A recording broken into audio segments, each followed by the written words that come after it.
Horror कहानियाँ सुनने के लिए चैनल सब्सक्राइब कीजिए। कोकण का तटीय गांव रत्नागिरी अपनी खूबसूरत और शांत समुद्र के लिए जाना जाता है, लेकिन वहाँ एक पुरानी गुफा है जिसे अंधेरी गुफा कहा जाता है। गांव के लोग कहते हैं कि गुफा के भीतर कुछ खतरनाक और अदृश्य ताकतें रहती है।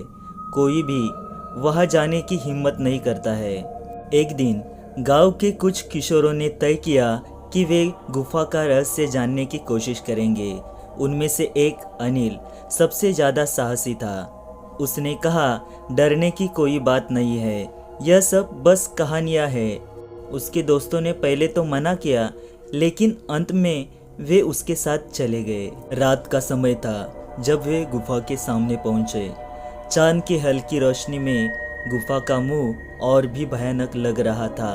अनिल ने एक टॉर्च निकाली और कहा, चलो अंदर चलते हैं। गुफा के भीतर प्रवेश करते ही ठंडी हवा ने उनका स्वागत किया। अंदर का अंधेरा गहरा था और उनकी टॉर्च की रोशनी में बस दीवारें ही नज़र आ रही थी। जैसे जैसे वे अंदर जाते गए, उन्हें अजीब आवाज़ें सुनाई देने लगी। यह एक ऐसी आवाज़ थी जो कभी कभी गूंजती थी, जैसे कोई उनकी तरफ बढ़ रहा हो। यह क्या है? एक दोस्त राजू ने डरते हुए पूछा। बस डरने की कोई ज़रूरत नहीं है, अनिल ने कहा, लेकिन उसकी आवाज़ में भी हल्का डर था। अचानक उनकी टॉर्च की रोशनी एक पुरानी तस्वीर पर पड़ी जो दीवार पर बनी हुई थी। तस्वीर में एक औरत थी जिसकी आंखें अजीब सी चमकती थी। उसकी आंखों में जैसे कुछ छुपा था। यह क्या है? मीना, एक दोस्त ने कहा। यह औरत कौन है? शायद गांव की कोई पुरानी कहानी, अनिल ने कहा। चलो आगे बढ़ते हैं। वे और आगे बढ़े, लेकिन तभी उन्हें अचानक एक जोर की आवाज़ सुनाई दी। वह आवाज़ जैसे गुफा की दीवारों से टकरा कर आई थी। सबने चौंक कर एक दूसरे की ओर देखा। क्या तुमने सुना? राजू ने पूछा। हाँ, मीना ने कहा। चलो वापस चलते हैं। लेकिन अनिल ने कहा, नहीं, हमें और आगे जाना चाहिए। और वह गुफा के और भी भीतर जाने लगे। जैसे ही वे और अंदर गए, उन्हें एक और गुफा मिली जिसमें कई काले पत्थर और एक पुराना खंडहर था। वहाँ कुछ पुरानी वस्तुएं बिखरी हुई थी, जैसे बर्तन और कागज़ के टुकड़े।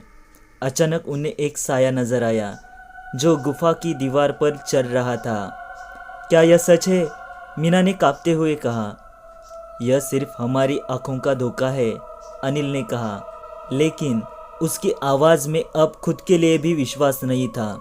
तभी गुफा में एक तेज हवा चली और अनिल की टॉर्च बुझ गई। चारों ओर घना अंधेरा छा गया। सबने घबराकर एक दूसरे का हाथ पकड़ लिया। चलो हमें वापस चलना चाहिए, राजू ने कहा। लेकिन हमें पहले अपनी टॉर्च ढूंढनी होगी, अनिल ने कहा। गुफा में अचानक एक चौंकाने वाली आवाज़ गूंजी। क्यों आए हो यहाँ? सबकी धड़कन तेज हो गई। कौन है? मीना ने चिल्लाते हुए पूछा। तुमने मेरी शांति भंग की है, आवाज़ ने कहा। अब तुम्हें मेरे पास रहना होगा। वे सब घबराकर पीछे मुड़ने लगे, लेकिन गुफा के मुंह पर धुंधलापन छा गया। जैसे ही उन्होंने भागने की कोशिश की, गुफा का दरवाज़ा बंद हो गया। हमें बाहर निकलना होगा, अनिल चिल्लाया। वे चारों मिलकर दरवाजे को धक्का देने लगे, लेकिन वह नहीं खुला। फिर अचानक तस्वीर में बनी औरत की आकृति उनके सामने प्रकट हुई। तुमने मेरी गुफा में प्रवेश किया क्यों?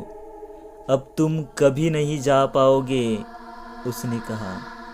नहीं, हम यहाँ से निकलेंगे, अनिल ने जोर से कहा, लेकिन उसकी आवाज़ अब कमज़ोर पड़ गई थी।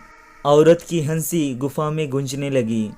तभी मीना ने एक पुरानी किताब को देखा जो ज़मीन पर पड़ी थी।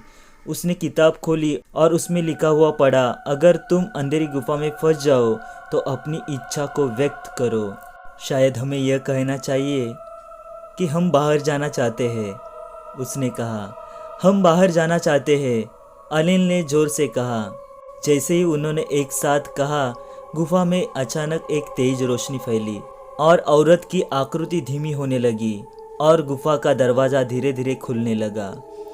नहीं, उसने चिल्लाया, तुम नहीं जा सकते। लेकिन सबने तेजी से बाहर की ओर दौड़ना शुरू कर दिया। वे गुफा से बाहर निकले और पीछे मुड़कर देखा। गुफा अब सामान्य लग रही थी, लेकिन उन सब के दिलों में एक डर बना हुआ था। गांव लौटकर उन्होंने सबको अपनी कहानी सुनाई। गांव वाले हैरान रह गए और अंधेरी गुफा के बारे में फिर से चर्चा करने लगे।